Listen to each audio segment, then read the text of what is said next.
Hello, this is the Gray Knight again. Um, as promised, tonight I'm going to talk a little bit about why I keep myself anonymous. Um, I don't think it should be any big surprise that we're kind of getting into a phase of the political discourse here where there's not a lot of tolerance for dissent, particularly on the left, to a lesser extent on the right, but particularly on the left.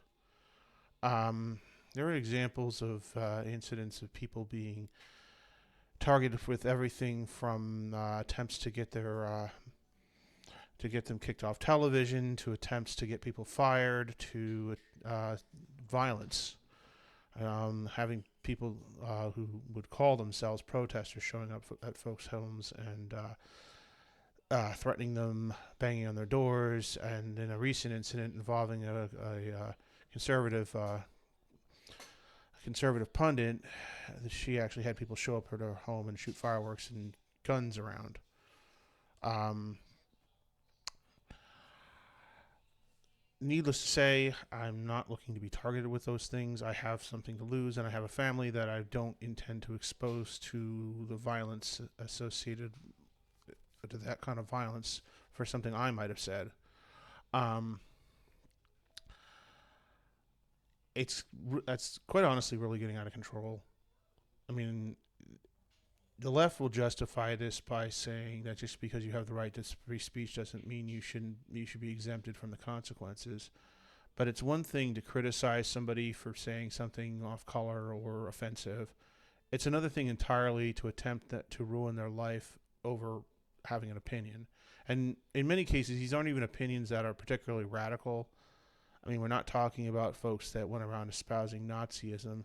I mean, in the case of the former CEO of Mozilla, it was simply making a political donation, and you had activists calling for him to be terminated as a result. Um, I mean, I would say it's out of control, um, but at the same token, I doubt that these individuals are going to stop what they're doing, and I don't think shaming is going to make an iota of difference. I think people should still speak out. I believe if you are in a position where you can openly stand against them without having to be anonymous, then by all means do it. However, there are those of us who have families where the loss would not simply be to them, the danger would not simply be to them, and it's one thing for an adult to stand up and say, "I'm not going to take this," and if you want to come after me, bring it on. It's another thing when you have the responsibility of children or a spouse who had nothing to do with what you said, but would be exposed to the same sort of harassment and threats. Um, So for that reason, that's why I keep my identity secret. Is I do have stuff to lose, and I have family, and I don't want my family messed with because of something I said. Um, for that same reason, I do take precautions as well with my with the physical security of my home and my place of business, since I do, as I mentioned in a previous video, have a line. I'm in a line of work where I'm guaranteed to make enemies and really piss people off. So I'm pretty careful about that, and remaining anonymous on this channel is part of that as well. Is I know that it's an understatement to say there's some real dangerous people out there, and they are firm believers in the idea of the ends justify the means. It's okay to engage in behavior that is violent and criminal because it's in pursuit of a higher goal, and that's exactly how these folks think.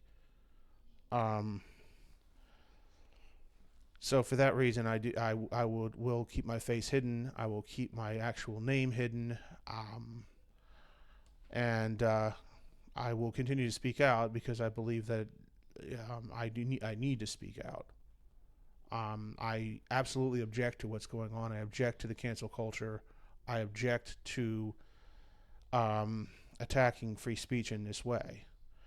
Honestly, the First Amendment protects you. I mean, the legal force of the First Amendment is against the government, the states, and the federal government initially, and then the states do the 14th Amendment. That's true.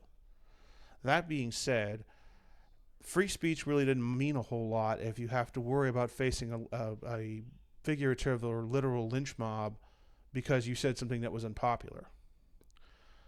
I think there's the legal force of free speech. I also think there is what you might call the spirit of free speech. The spirit of free speech is the idea that you will live by the philosophy of, I may not like what you have to say, but I will fight and die for your right to say it. For my own part, I don't agree with a lot of this leftist rhetoric. But as long as it stays speech and doesn't go over into conduct, as long as it stays speech, I will absolutely support the right of the speaker to say whatever damn fool thing they want. And I'd fight and die for that right. Because I expect the same. I want the same, I expect the same. I want to be able to say whatever damn fool thing I want. Unfortunately, there are those on the left, and there's some on the right that are guilty of this too, but you don't hear about right-wingers who go around trying to get people fired and trying to get people canceled and threatening and showing up.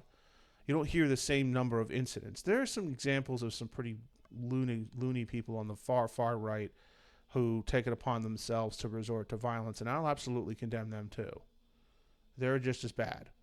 But as right now, there isn't a widespread movement of this kind of behavior on the right. It's the left. There are elements of the right that have at times espoused censorship. An example of this would be the Moral Majority back in the 80s and the 90s. And they openly called for censorship of video games and violent media. I believe it started with rock and roll music and violent lyrics in rock, and then violent lyrics in rap and horror movies, and then violent video games. I think the first one they really objected to was Mortal Kombat, but you guys get the idea. I don't support that either. I am not a fan of a lot of gangster rap, but that being said, I think anyone who wants to produce gangster rap has an absolute First Amendment right to do so. And something to keep in mind about that, and I would admonish both people on the right and the left to consider this.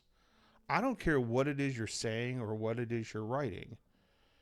You're going to, at some stage of the game, stumble across somebody somewhere at some point in time who will take offense to something you said. Either because it wasn't politically correct, because it was violent, because it was espousing values they don't like, because you're the wrong religion, because you're the wrong political persuasion. But the point is, if you want to be left the hell alone to say what you want, whether it's in the form of a song, whether it's in the form of a work of fiction, whether it's in the form of a work of poetry, whether it's in the form of a political screed online, you want to have that freedom. You absolutely better be willing to stand up for somebody else's rights, even and especially in the case of someone who offends you. Offense should never be the standard because it's always in the eye of the beholder. It's not an objective standard. I would personally call myself a near free speech absolutist for the simple reason that I think it's extremely hard to limit censorship once you open the door. I mean, if you ever study anything on like obscenity case law under the First Amendment, and obscenity under the First Amendment under federal constitutional law is actually not protected if it's really obscenity. And there's a legal distinction between something that's considered indecent or pornographic and obscene. But the court's never been able to come up with a really solid definition for it, and even the justices have admitted this. I mean, you read the case law, and there is a real famous quote by one of the justices saying that, I can't describe it, but I know it when I see it. The closest description you have is they'll describe obscenity as having no redeeming scientific or artistic or political value, and being of a prurient nature. In other words, a morbid interest in sex. The problem with that is, again, it really, and that it's patently offensive. That's in the eye of the beholder. I mean, there are Christians that find Harry Potter patently offensive and would be happy to see it banned. But there's an awful lot of people who just see it as another kid's book, or a fantasy book that's written by someone with some talent, or not. There are people who find Stephen King patently offensive, and then there are other people who are diehard fans. I mean, the man made a ton of money off his writing. Um, the point I'm trying to get at is simply that it's all in the eye of the beholder. And that's exactly the reason why that should never be a standard to ban anything. I think that at the end of the day, speech should be left the hell alone because it's just too prickly. It's too slippery a slope, I guess. And I hate to use that cliche, but it's too slippery a slope to start saying that something should be banned. And from a legal standpoint, and as far as the eyes of the public go, getting away from what the government should or shouldn't be allowed to ban. If you want to speak out and criticize or protest somebody because in a reasonable way, because they said something that you don't like, that's fine. When I'm talking about cancel culture, I'm talking about where it goes beyond that, where you're talking about stuff like doxing, revealing the person's private information online so that they get harassed and stalked, making threats, coming to the person's home at odd hours to harass them at their home, harassing their children, harassing their spouse, trying to get them fired, trying to basically tactics that are designed to intimidate people into silence.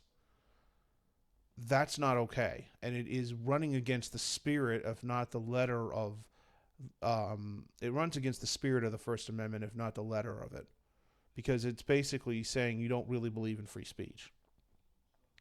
And I would incidentally add that this mantra of hate speech is not free speech is absolutely incorrect. Hate speech, as offensive and disgusting as it is, absolutely falls at the core of what should be protected speech. And I'd also add, most really hardcore bigots are their own best counter advocate. You want those people to speak in public. Because more often than not, they'll discredit themselves. They'll say something really off the wall, stupid, or just radical as hell, and everybody will give them a cross-eyed look and move on about their business. I mean, in this modern day and age, that level of hardcore, overt racism is not tolerated. I'm not saying that there isn't racism out there, but the days of being able to go down the road, dropping n words and walking in your clan sheet are done, unless you really do want to deal with some serious consequences, because it's just not tolerated, and that will get you ostracized. And I'm not saying you have to be best buddies with somebody that is behaving this way. If you want to disassociate yourself with someone over a particularly offensive viewpoint, fine. That's your prerogative. I would caution people about not getting very extreme with that. I mean, all these people that are going around saying that they won't associate with friends and family anymore who voted a certain way in the last election, in the 2016 election, I think that's going a step too far personally. But by the same token, I guess that's your prerogative. If you don't harass that person, you just say, you know what, I don't want to associate with you anymore. That's your prerogative. That's fine. I may disagree with your choice. That kind of thing is not what I'm talking about here. What I'm saying is you don't get to go harass that person. You don't get to go resort to tactics of trying to ruin their life. And that's kind of what I wanted to say on the topic of this cancel culture nonsense. Now, I wanted to cover a second topic, and I think it's somewhat tangentially related. As I was surfing around on the web today, I came across an article. And this isn't a particularly recent article. It's dated on the 27th of May. But I think it's certainly relevant to what's going on right now. And it's relevant to what I've been talking about in terms of Mr. Biden. Basically, this article it's a WorldNet Daily article. I have it on the screen in front of you. It's a little bit dark. For whatever reason, the page isn't coming in at full brightness. I think it's because my browser blocks pop-ups. But anyway, this is about Joe Biden. and his comments regarding the Second Amendment and his gun control plans, which I talked quite at some length about gun control yesterday, and I hate to continually harp on this, but I think this is indicative of a broader viewpoint by this individual. Basically, he said the main substance of it is he's talking about how he doesn't believe rights are absolute. And he raises a number of points here, and I'm going to just come right out and say I think that they're incorrect. Reading along, he says from the very beginning you weren't allowed to have certain weapons. You were, and I should say he was quoted as saying, you weren't allowed to own a cannon during the Revolutionary War as an individual. I would say that's inaccurate. At least as far as when the Constitution was handed down, for the reasons I discussed yesterday, but just a brief overview in case you didn't hear that video. Essentially, the Constitution, under Article 1, powers of Congress, references letters of marque and reprisal. There are historical examples of letters of marque and reprisal being issued by the Congress during the early years of the nation. I mean, particular examples were during the Barbary Wars, when we were dealing with pirates off the Barbary coast of Africa, and then the War of 1812 when we were fighting the British for the second time. And yes, there were letters of marque and reprisal issued to privateer vessels. Now, what a privateer vessel is exactly what it sounds like. This was an armed civilian owned vessel armed with cannon and military armaments that was basically outfitted and licensed for the express purpose, because that's what letters of marque and reprisal are. It's basically a license issued to a civilian vessel, an armed civilian vessel, to operate as a pirate against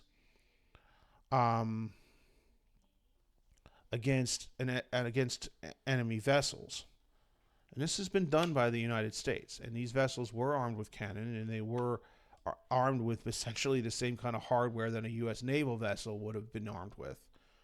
So I'm sorry, Mr. Biden, and you all can forgive the snark with this, but this kind of nonsense really irritates me because it's evidence of just a failure to study history and a failure to understand existing law, because letters of marque and reprisal are still part of the Constitution, and there's no amendment that repealed that power of Congress, even though they don't typically resort to that anymore. Sorry, Mr. Biden, but you'd be incorrect, and you need to study history a little better before you run your mouth, because you really don't know what you're talking about. Another example is when anybody think you should be able to go out and have a machine gun these days.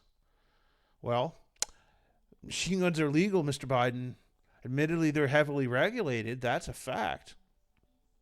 But you, as a private citizen, can in fact acquire a machine gun. And I talked about that process yesterday. I'll acknowledge they are very heavily regulated, and they're a real pain in the backside if you want one. But yes, you can in fact, as a civilian, have a machine gun. If it's grandfathered in because it was a pre-1986 weapon, you're gonna pay out the nose for it. And you got to go through a regulatory nightmare with the ATF to get it. But yes, you can in fact acquire one that way. Or, as a civilian, you can get yourself a Class 3 dealer's license and own all the automatic weapons that you like, brand new ones. Now, admittedly, you're going to have to maintain that license, and it's going to require quite a bit of headache and expense. However, that is something that one can do. So, in fact, again, you would be incorrect, Mr. Biden. People do think that you can own and have a machine gun because there's a mechanism to acquire one. Is it easy? No, it is not. But then again, though, I'll tell you something else that's not an easy thing to acquire, but people do it. That would be a bar license. That is a license to practice law in any state in the country. In some states, it's a particular nightmare. I've heard horror stories about the California bar, for instance. But yes, you can in fact be a lawyer, and you can in fact get a bar license in spite of the hassle and expense. And we do in fact like having lawyers in this country. In fact, the Constitution specifically mentions lawyers. That would be the Sixth Amendment right to counsel. So, again, learn the law, Mr. Biden. If you're going to be, if you want to be the chief law enforcement officer of the nation, that's more or less what the president does. You might want to familiarize yourself with the law before you take that job. I mean, I get it that you're just itching to start banning things, but before you start pushing new policy, perhaps you should, and before you start shooting your mouth off like this, learn the law and learn history, and then you can talk, and maybe you won't sound like a moron. I apologize for that. As I've said before, I generally would want to stick to logic on this, but that really annoys me. There is a difference, and this is sort of an aside, but I'll say it quickly. There's a difference between being ignorant and being stupid, or being ignorant, being unintelligent, and being stupid. Ignorant people are uneducated, and that can be fixed. You get an education. They're not necessarily unintelligent, and they're not necessarily stupid either. They're just not educated on a particular topic. Someone who is unintelligent is someone who is unfortunately born with less intellectual capability. They're not stupid either, because there are plenty of people who are of low average intelligence that still have the capability of learning some things and using decent judgment. A stupid person is someone who really ought to know better, who does things that are just demonstrate incredibly poor judgment. In many cases, knowingly, either because they have what I would say direct knowledge that what they're doing is stupid and they disregard it, or it's something that they have, the legal term is constructive knowledge, but basically it's something you damn well should have known, that a reasonable person with your intellectual capability would understand. It's kind of like an example of stupidity would be, well, this is an example of stupidity because this man certainly isn't so far gone, so unintelligent that he wouldn't be able to pick up a law book and read it, pick up, some constitutional case law, pick up a statute book, or pick up a damn history book. So yes, that is stupid because that information is readily available. You can get on Google Scholar and look up federal statutes. You can get on Google Scholar and look up a world of articles on how those statutes are in fact interpreted. You can also get on there and look up the CFR. For those of you who don't know what that is the Code of Federal Regulations. It's a nightmare of long-ass regulatory rules. Actually, that would probably be more informative as to the issue of machine guns, because most of that's, there's the NFA Act, but then a lot of how the nuts and bolts of how you acquire an NFA item are actually controlled by regulation, not statute. Anyway, these are things he could find and read, or have one of his staffers find and read and explain to him. Give him the Cliff Notes. So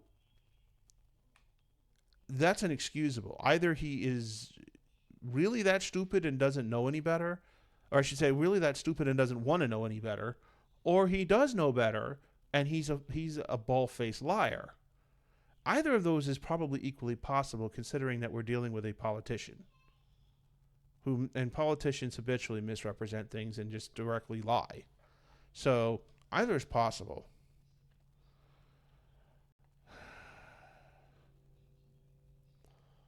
When Biden says that rights are not absolute, he's technically correct. There are limits. Maybe they're, as to where those limits should lie, I think is arguable. As I just finished saying, I believe in almost absolute free speech. I think really the only exception I would tolerate would be for things like defamation, invasion, some types of invasion of privacy. Although really, I think on that one, it should be more about how you acquired the knowledge than the fact that you happen to utter it or publish it. And then, of course, fraud. I think outside of those things, I'm even touchy about inciting speech, which the rule on that's the Brandenburg case. And yeah, you can find out on Google Scholar if you should be so inclined. But Essentially, the rule out of that one was something to the effect of if you the only time the government can punish you for inciting speech is if there was an immediate threat of imminent lawlessness. In other words, the scenario they envision would be something like if you had a giant mob of angry people outside the jailhouse, and they're damn sure that the prisoner in the jailhouse is guilty of some heinous crime, and somebody yells out from the front of the crowd, "Let's get him and hang him," and then they go and get him and hang him. The speaker, even if they weren't involved in the hanging, could be potentially prosecuted for inciting that because they were right there. There was an imminent danger of lawlessness. I even think that's a potentially problematic bit of law because how do we define imminent? I mean, if somebody plasters something particularly incendiary on Facebook and someone across the country reads it and then immediately acts on it, should that person be liable? I mean, they're hard questions to answer. So I almost feel like that's another one that's, if you're going to recognize it, I almost feel like it should be even more narrow than Brandenburg. And I actually think Brandenburg's a pretty good case. I think obscenity is so ill-defined, I feel like that almost ought to get tossed with the exception of like something that involves harming another individual to produce, like, for example, snuff films or child pornography. And I think that is the most concrete test you can come up with, is just to say, look, if it required harming someone to produce it, you can ban that. And harming being defined as actual physical criminal harm to someone else. Because that's a nice, clear, bright line. That would include things like a genuine snuff film and then, like I said, child pornography, genuine rape porn, things like that. Without being it wouldn't be as murky as the current rule. And, I think I could get behind that. And I know I could get behind that. But beyond that, I don't give a shit what it is. I don't care. It should, it can be as offensive as can be. It should be legal. As far as weapons go, I'm almost an absolutist on the Second Amendment as well. And I'll explain the rationale for this. I think if you had a world where, if you had a United States where there was little to no restriction on the ownership of weapons, like say the only rule was that if you have a felony conviction for a violent felony, you can't have a weapon, or you can't have certain types of weapons, like something that's a dedicated, purpose-built weapon, as opposed to like a tool that could also be used as a weapon. You'll hear these people say all these horror stories about spikes in crime. I don't necessarily buy that. There are societal factors that play into why we have crime. I think it has less to do with the availability with violent crime. It has less to do with the availability of weapons than the malicious intent of the actor. Because quite honestly, if somebody never forms the malicious intent to begin with, the fact that they could buy, let's say, you could go buy a handgun in the convenience store, shouldn't matter. The issue is the actor. Weapons in general, but guns in particular, don't make people randomly become violent. They don't. Either you're going to behave that way or you're not. It has nothing to do with the availability of the weapon per se. And then the other thing you'll hear horror stories about is, then you'll have people running around with stuff like, like with major military hardware, or like with chemical weapons or biological agents, or every now and then somebody will be like, nuclear bombs.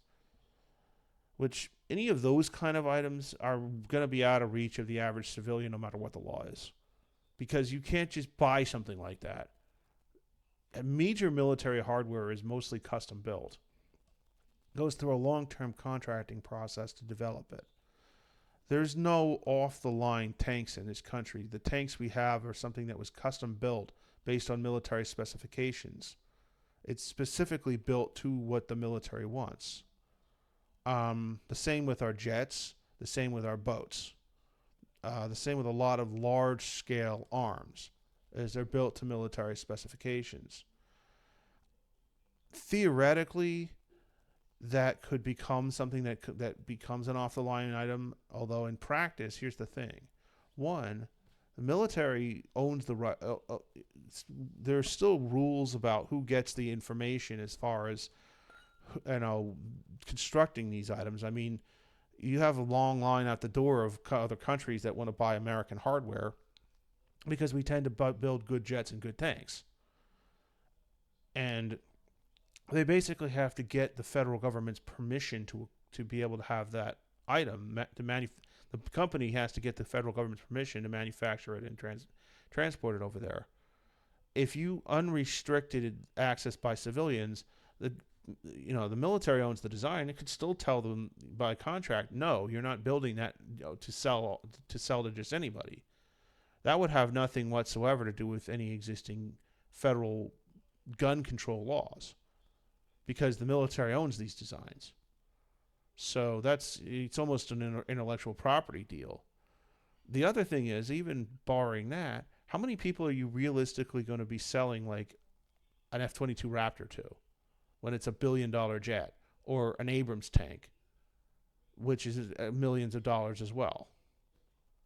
I mean, realistically, how many people in this country are actually going to have that kind of resource to buy an item like that?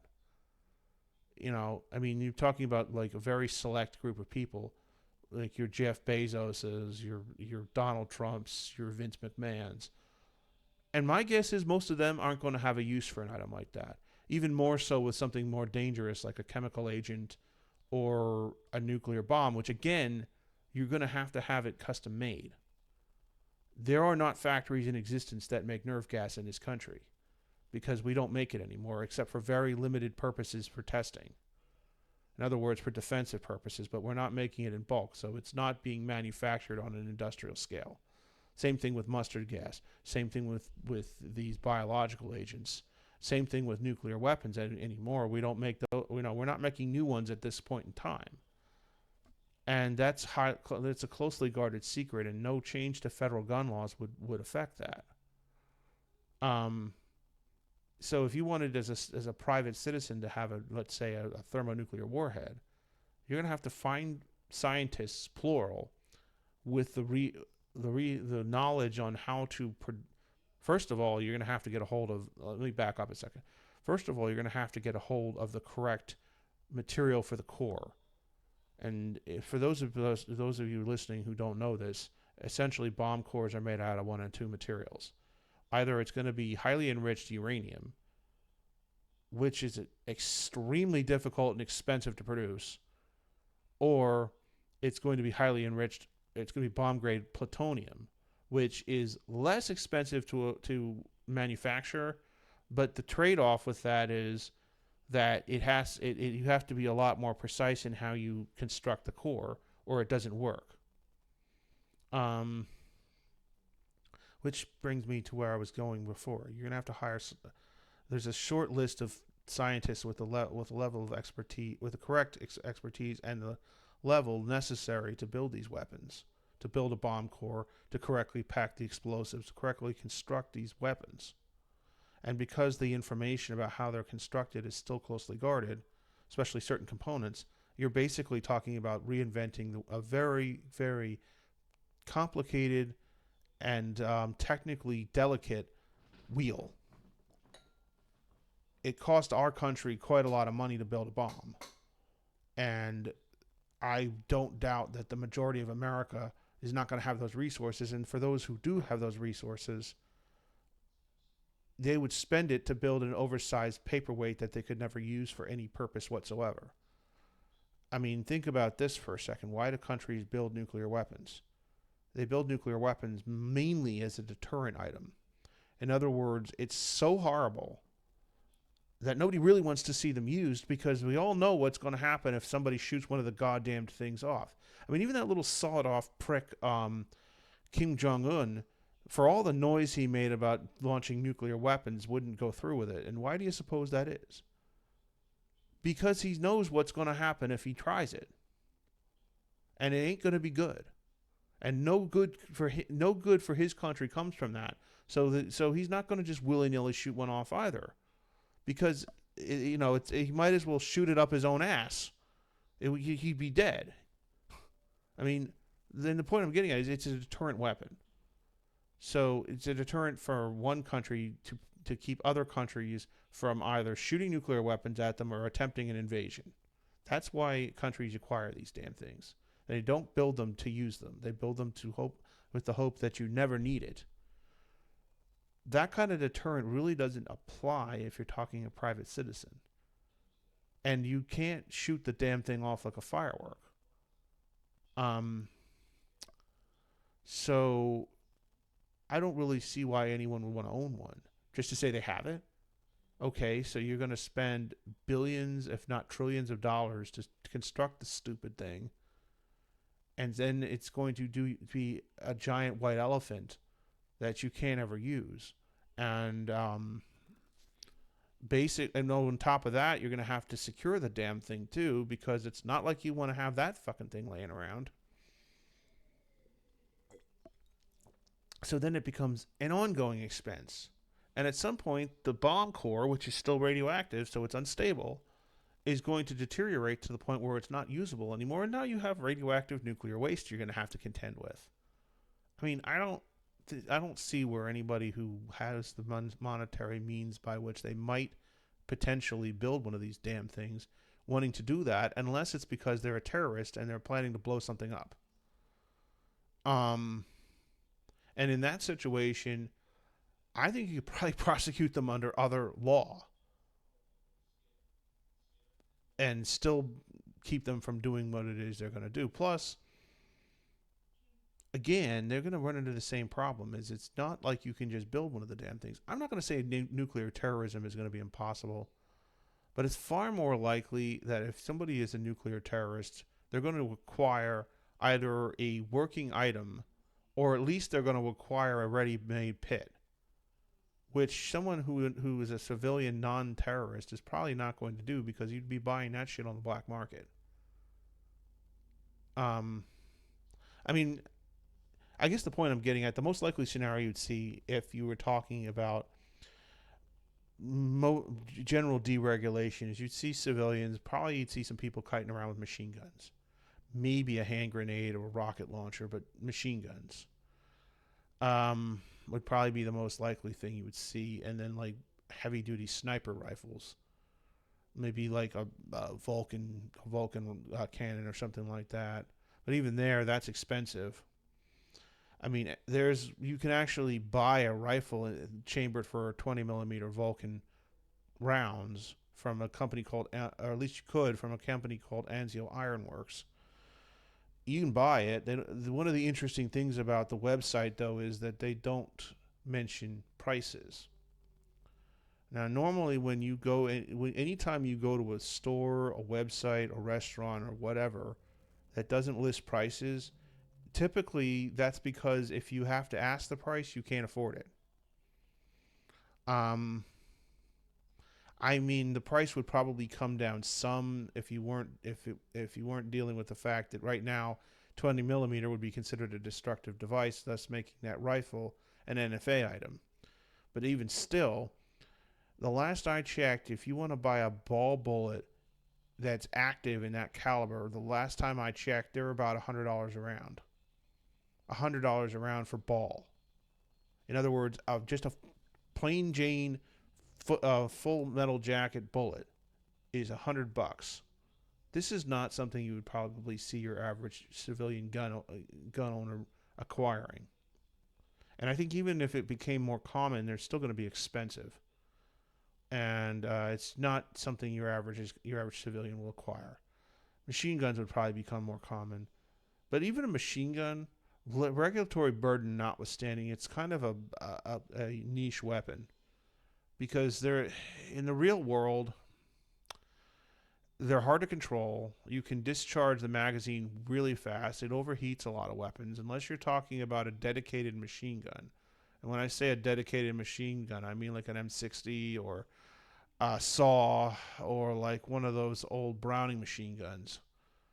But if you're talking like an assault rifle, like a real assault rifle or a submachine gun, if you fire that on full auto too much, you're going to screw the dang thing up. They're not meant for that. They have full auto capability, but it's meant for short bursts only. And quite honestly, I've never shot a machine gun myself, but everything I've learned about it, it's very hard to keep it on target when you fire on full auto. And for most of the purposes outside of it being what's colloquially known as a range queen, which is in other words a gun that you just take to go shoot at paper with, full auto really doesn't have a lot of utility. I mean, it doesn't.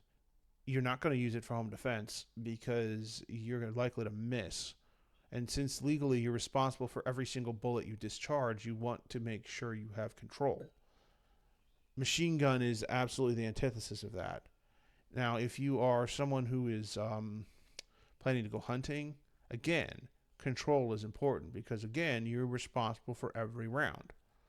Add to that if you do hit the animal, you're liable to turn them into hamburger and have to dig a bunch of bullets out of it. You ruin the meat. And if you're looking for the head, you risk ruining the antler rack anyway.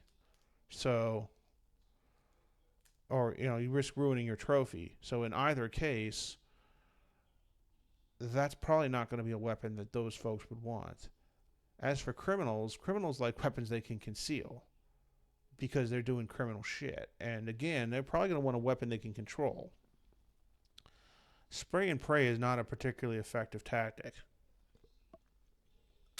I mean, there's laying suppressive fire for military purposes with a fully automatic weapon. But if your object is to commit a crime and not draw a bunch of attention to yourself, you probably don't want an automatic weapon because what's going to happen in the real world, you're going to empty the magazine really fast. It's going to make a lot of noise, and you're going to draw exactly the wrong kind of attention. And on top of that, you're probably going to be dealing with an empty firearm. So, the kind of attention you're likely to get is probably going to end with you being carted off in a body bag. I mean, I'm not a perfect expert on criminals, but I would think that it would not be as popular as everyone thinks. Oh yeah, the 1920s gangsters like their Thompson submachine guns, and it's not as though it wasn't used, but an awful lot of them carried handguns and shotguns because those are easier to control.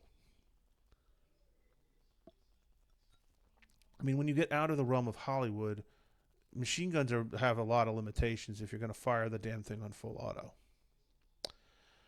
And if you want to spray, a semi-automatic rifle will do the job just as well. And again, and I said this yesterday about guns, and I'm going to say it again.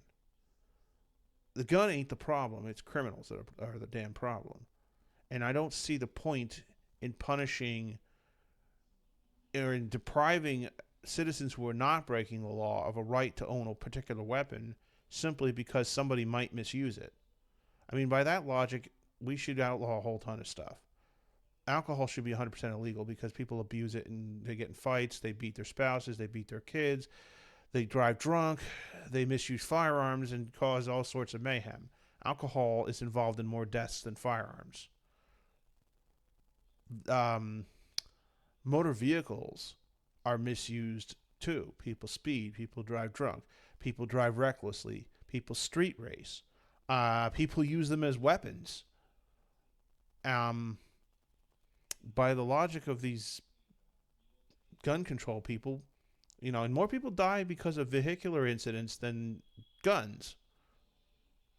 And so by their logic, we should ban vehicles. Admittedly, some Democrats want to ban vehicles anyway, but not for that reason. They want to ban the use of the internal combustion engine. If they could do away with that and still have the vehicle go, they'd be fine with it. Despite the fact that cars lead to more deaths than guns. But nobody's stupid enough to sit there and say that we're going to take everyone else's car away because certain people misuse them. Or we're going to ban everybody from drinking alcohol. That was the argument of the temperance movement, by the way, but the temperance movement is sort of dead. You don't hear much from them anymore. You don't have people talking about let's ban all booze because some people misuse it. How about weed? Plenty of people get in accidents because they were high on weed. And there are examples of people who leave their marijuana products around and their kids get poisoned with it. And these same people that want to ban guns because it might save, because some people misuse it, are wanting to legalize weed, knowing some people will misuse it and harm other people or harm their own damn children. I mean, the logic is completely inconsistent.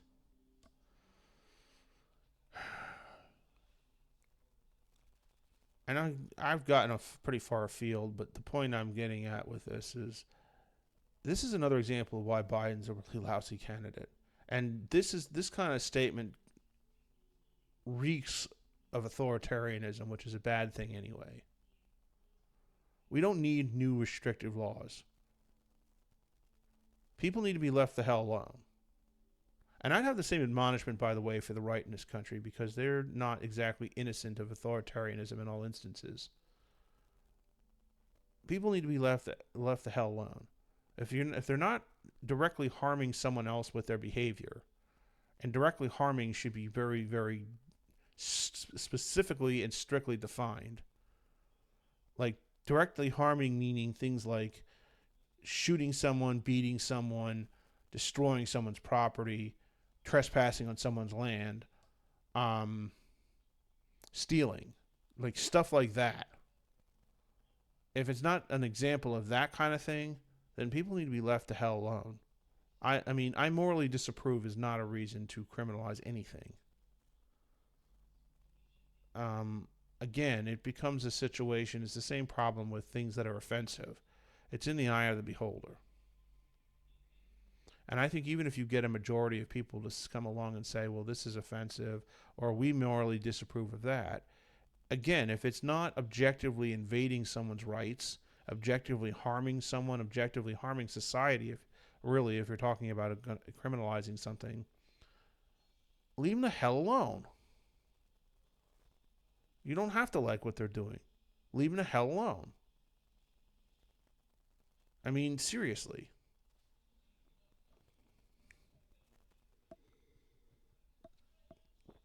That covers what I wanted to say for today, I think. Um, Again, I'm not telling anybody here how to vote. I'm not. I'm saying these are problems I see with Mr. Biden's policies. And if you're really seriously thinking about voting for this guy, consider this. Right now, this article, he's got the Second Amendment in his sites. But when he's going around with this authoritarian attitude, do you really think it's going to stop with the Second Amendment? What happens if he or his surrogates decide that there's too many criminals getting off on quote unquote technicalities, and so like the Fourth Amendment, the Fifth Amendment, and the Sixth Amendment, and the Seventh Amendment, Fourth, Fifth, and Sixth Amendments should be limited because those rights aren't absolute. And if you think I'm being extremist, I invite you to watch any episode of Law and Order, any episode of Law and Order SUV, where you had a defense attorney that got somebody off the hook on a procedural violation. And what's the language they always use? Oh, they got him off on a technicality. And the negative perception of things like, they didn't read their Miranda rights, or they conducted an illegal search, or denied them access to a lawyer.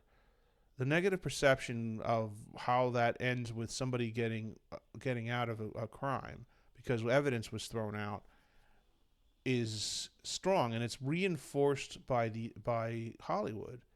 So absolutely, I could see a political leader coming along and wanting to carve into those rights. Now, admittedly, a lot of that is fleshed out by case law, constitutional case law, which is going to make it tricky for them to change that by statute. But don't think they're not going to try to get cute about it and basically try to see how far the court will let them cut into those cases. I mean, this is not something to be taken lightly. These are trial balloons.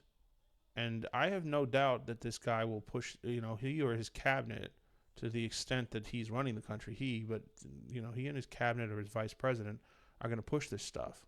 If his party gets Congress, they're going to push this stuff, and they're going to try to cut as far into these rights as they can.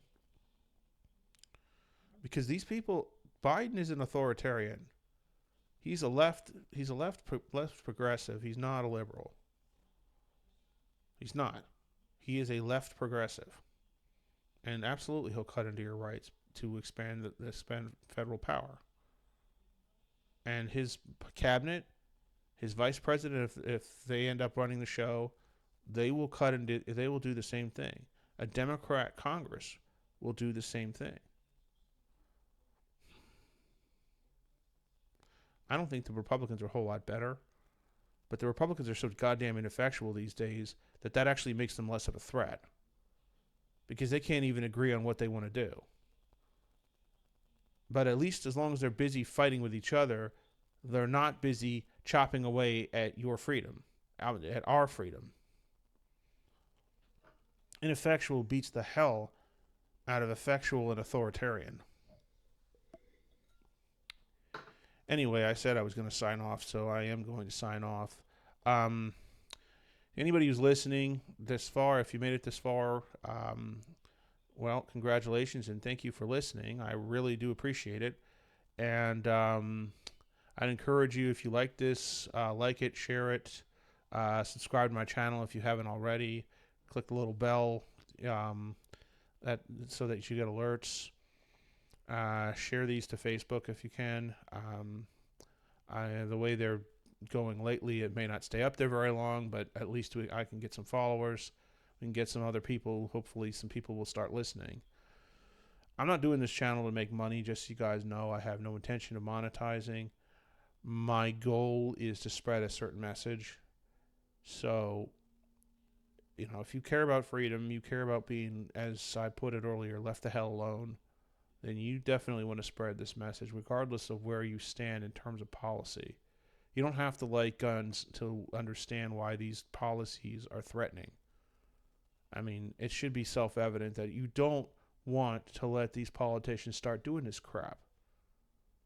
So, I'm serious. If you care about freedom, please, because I'm not making any money on this. I'm just doing this because I feel that I need to speak out.